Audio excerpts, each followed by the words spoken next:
In this tweet from the Twitter account Clown World, we see the indoctrination of children. These teachers, and I use that word somewhat reluctantly, I shouldn't call them that, but that's the word, are confusing children on purpose. They're intentionally confusing them. I want to play this clip for you so you can hear for yourself what's happening in these schools and understand what they're doing to manipulate your children. Here we go. To introduce you to a new friend in our class. Well, this, Huckleberries, is my friend Nash. It's their first day in our class. They're just looking around at all of you, and they're so curious to know who you all are.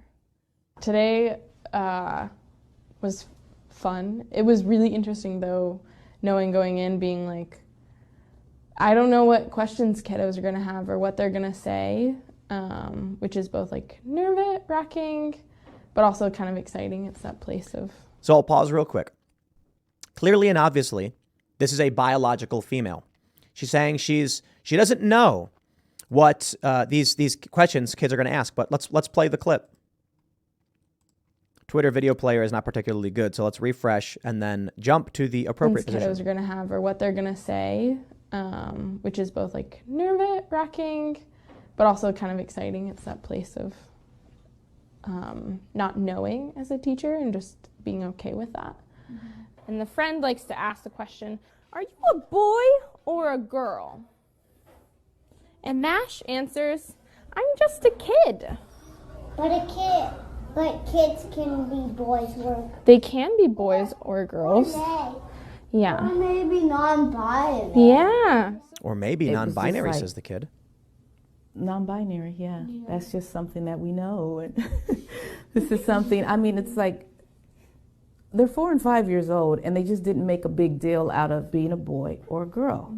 And I think it was a huge testament to how much we've been talking about it. Just like me. So Nash, just like me, is non-binary. So they aren't sure if they're a boy or a girl. So when people ask them, are you a boy or a girl? Right now they just feel like saying, I'm a kid. They're figuring it out. She is intentionally confusing these children because anyone can see that she is biologically female. There's no question about it. I'm not saying it to be mean or disrespectful, but this is clearly a female. When you're trying to explain to someone what a boy and a girl is, you're not talking about the clothes they wear. You're talking about biology. Are you biologically male? Biologically female? There are intersex people. They are rare. And that does present a challenge for those individuals. And we want to make sure we address them and their rights properly because I believe in individual freedoms and rights. But think about what's happening to these kids. These kids are told by their parents, you're a boy, you're a girl. They give the little girl girls' clothing. They give the little boy boys' clothing because there are social norms attached to the biological sexes of individuals.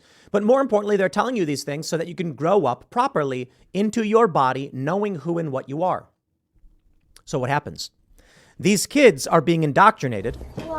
They're being intentionally confused. The kids don't know or care about any of these things. And the teacher is telling these things. So what happens is one of these kids will be like, well, the teacher says I can be anything. Maybe I am. I don't know. Then around puberty, something strange happens. But I was told I can be whatever I want. Time for the surgery. This would not happen were these kids just told what they are. This is who you are. This is how life goes. This is what happens. Instead, you have cult members, like this individual is clearly female, saying, you don't know what you are. You're just a kid. You don't know. You don't know. Instead of being a true leader and saying, actually, you're female and actually you're male. Now, in some circumstances, children, you can't really tell the difference. If a parent takes a little girl and dresses them like a boy, you might not realize. Or a girl dresses a boy like a girl, you might not realize. But a good teacher should be telling these kids about what is, not telling them nothing. Teachers are supposed to use their experience in life and convey that information to children so that those children can learn and develop and grow. But I think what we're seeing here in this video is an example of how they are destroying the foundations of this country by not giving proper information to kids. I'll explain it a different way. Imagine if a teacher went to a child and said, 2 + 2 = 5. Yes, they've actually been doing that. Now think about the logical fracturing in the mind of a child When they try to do math later on in life and they're like, but 2 plus 2 is 5. And you're like, you don't have $5. You have $4. No, he gave me $2. You gave me $2. I have $5. No, sir, stop, calm down. You don't. This is 4. 1, 2, 3, 4. Their minds will be broken. There's that story about the woman raised by wolves. And not really raised by wolves. There's a story about a young girl who was kidnapped and was locked in a cellar for like 10 years or something. Then when she was a young teenager, they brought her out and she had never learned to speak, read, write, communicate at all. When they tried teaching her language, she could only use basic words. She would say things like tired, hungry, but would never express complex ideas like, the current time is around 12:03 p.m. I noticed the sun was just overhead and our shadows had been centered under our bodies. At this moment, I realized, in fact, I had not eaten all day, and perhaps I could use some bit of nourishment. Perhaps, good sir, you could provide me with something heavy in omega-3 fatty acids and B vitamins. Very, very complex way to explain. Yo, I'm hungry. Give me fish and beef or whatever. Hey, it's noon. It's lunchtime. Can I eat? The individual could not even get to that point because of a developmental disorder. If you are raised from a child and given proper education and access to information, you can express very, very fine-tuned ideas, as I just explained. But this individual who didn't have any of that, at a certain point, the brain could not process properly and learn.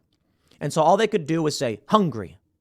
And so they would make food, no, hungry. And they'd be like, don't you want to eat the chicken? No. Now, if this individual had grown up with proper language development, brain development, like any other human being, they would be able to simply say, I don't want chicken. It's making me feel sick. I think I would like lamb. Do you have lamb? Maybe some vegetables, Brussels sprouts. Yo, the steakhouse over at the casino, they do this cranberry peanut butter Brussels sprout. It is so good. But how do you convey those ideas if you've not been given them? Think about what happens to these kids when they're told they're not actually boys or girls, when they discernibly are. How will they function later in life? I think the end goal of this is not to better anyone's life. It's not to help these kids understand who they are. It's to destroy who they are.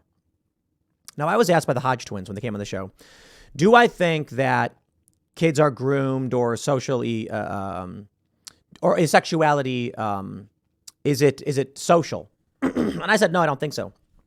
And they said, if it's not, then how could you groom kids? And my response is this. If you take a boy and a girl and put them in a room with no education, no access to information, they will grow up. The boy and the girl will discover reproduction. It has to be this way, otherwise humans would not exist. So that is a fact. However, humans have complex social minds. You can shatter their social expectations and destroy their development. Sure, that's grooming. Or you can let them naturally become who they were meant to be. Now, there's a mixture of nature and nurture in all things.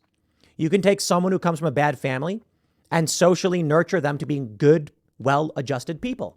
And you can take people from a great, prestigious family and groom them into being deviant and criminal. Because social norms and learning plays a big role in the life of a human being. This video is an example of what they're doing to hurt your kids. So I can only add, if you aren't paying attention to who your teachers are and what they're doing, you are condemning your children. And I see these sad videos. I see these sad stories where it's like, my daughter went to college and look how she came back. What happened? You did this. It's crazy to me. When I have people come on IRL and they're like, yeah, my kid's going to college. Why? Well, you know, no. Well, my kid's not like that. No, stop. You don't get to watch this all day, every day, and then act like your kid is immune or invincible. Social pressures will weigh on them. Then one day, your beautiful young daughter will come back with a shaved head thinking she's a boy. And that's what we see. This woman, she says she's non-binary. She's clearly female. She can act however she wants. She can cut her hair. She can wear baggy clothes. Nobody's got a problem with that. But that doesn't make her non-binary. She's still female. They're trying to reject what they are. They want to live in some digital virtual world where they can be anything they want, and that's fine, but that's not how it is in the real world. Online, you can be whatever you want, fine. And that's what's happening. The digital world and digital identities are taking over, but they don't exist in real life. You are what you are. You can change yourself only so much. But I hope you're paying attention to what they're doing to your kids. I'll leave it there. Next segment's coming up at 4 p.m. on this channel. And make sure to check out the Culture War podcast at youtube.com/Timcast up at 1 p.m. So around the same time as this video. Thanks for hanging out, and I will see you all there.